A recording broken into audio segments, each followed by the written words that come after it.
Welcome to the Sage Thought Leadership Podcast, transforming the way people think and work so their organizations can thrive. Well, hi, everyone, and welcome to our podcast. I'm Ed Kless, and with me today is Omi Diaz-Cooper.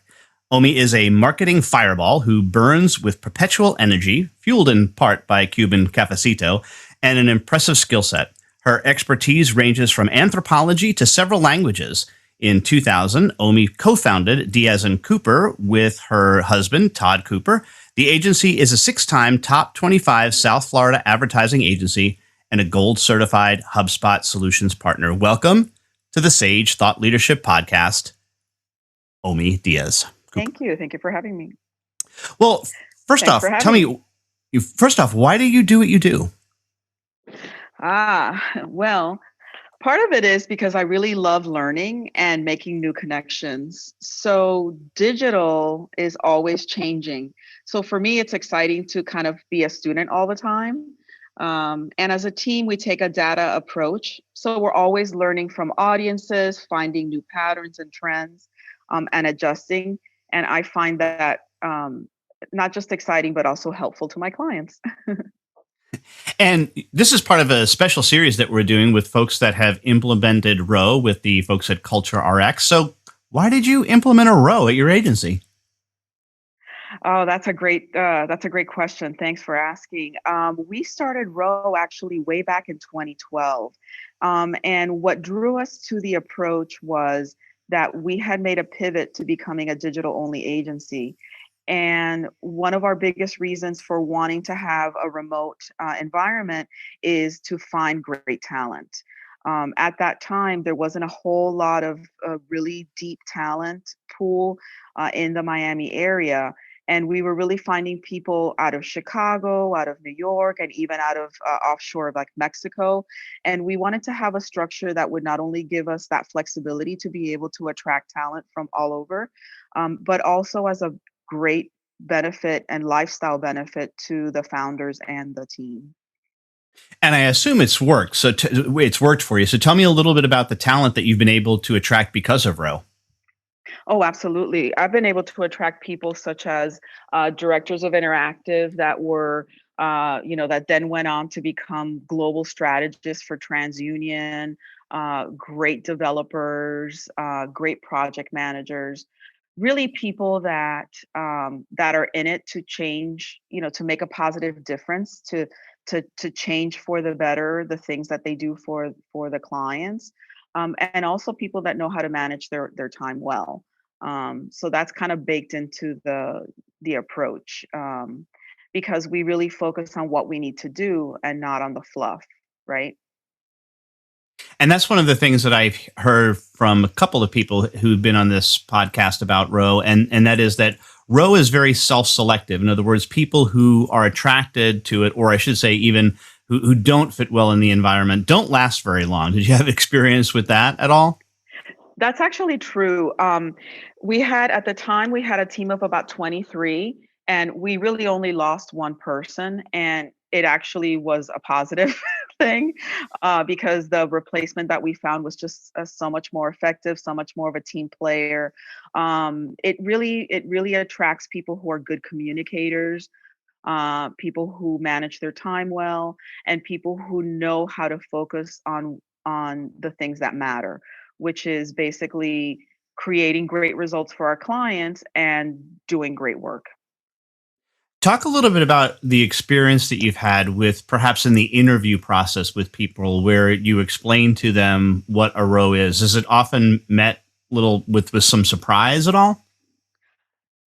I think earlier days there was a lot more surprise about it. So I would say, in the early days, 2013 through 2018 or so, there was some surprise. I would say delight. A lot of people were super excited. I actually interviewed a woman who had a very high level position at a very large agency. And her salary at the time, we just couldn't match it as a smaller agency. And she was actually willing to take an almost $20,000 pay cut because of the flexibility of ROWE, because she wanted to have that lifestyle where she was able to pick up her daughter from school, to be able to go to school plays, to be able to take her to doctor's appointments without having to fill out HR forms or ask permission from three different people, or whatever the case might be, or not be able to do it at all. Because unfortunately, this is a tough business, and it's a high intensity, deadline driven business. And so, especially in the earlier days, it just the approach didn't seem to jive with some people, who just thought that by having someone sitting in a seat, they would get the most out of them. Um, so a lot of people were in situations where they had very inflexible work schedules and very difficult to take any personal time whatsoever, regardless of how good a job they were doing. And of those original people that you had, you said you mentioned one person that left the company because of it. The rest of them, did they really embrace the ROWE concept? Yeah, that's another really funny story. Probably 3, 4 months after we went through our certification process, we had an account manager who was on a pretty intense account, and we were communicating through through chat and through our online project management system, and she deployed a pretty large project for a client, and we hadn't seen her at the office for a few days. Usually, she would pop in, 2, 3 times to the office and be off-site, 2 or 3 days. And we hadn't seen her during that process, but we wanted to take her out to lunch because she happened to be one of the people based out of Miami. We wanted to take her out to lunch to, because of the great job that she had done. And we realized she wasn't there. And the following week when she did go in, she said, "Oh, I was in New York the whole time on a trip with my boyfriend." Um, but she got this, great project done. And we were like, yes, it's working and it works great.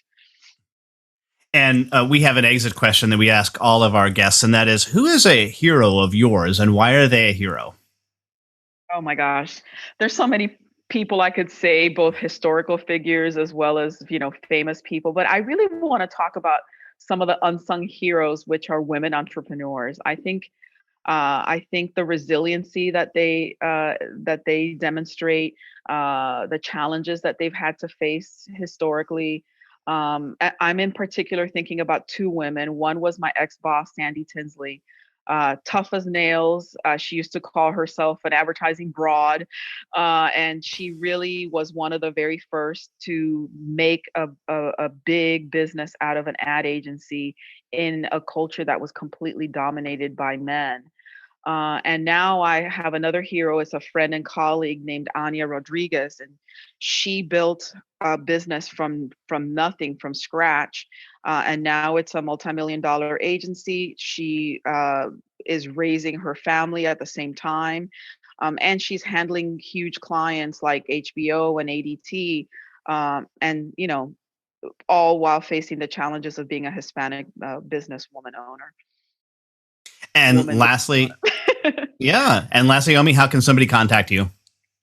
Sure. Two ways. I'm on Twitter, and my handle is at Diaz-Cooper, and that's a great way to follow me and the content I put out, or right on my website at www.diazcooper.com. All right. Omi Diaz-Cooper, co-founder of Diaz & Cooper Advertising. Thanks so much for being a guest on the Sage Thought Leadership Podcast. Thank you so much. Review and subscribe by searching your podcast player of choice for Sage Thought Leadership Podcast.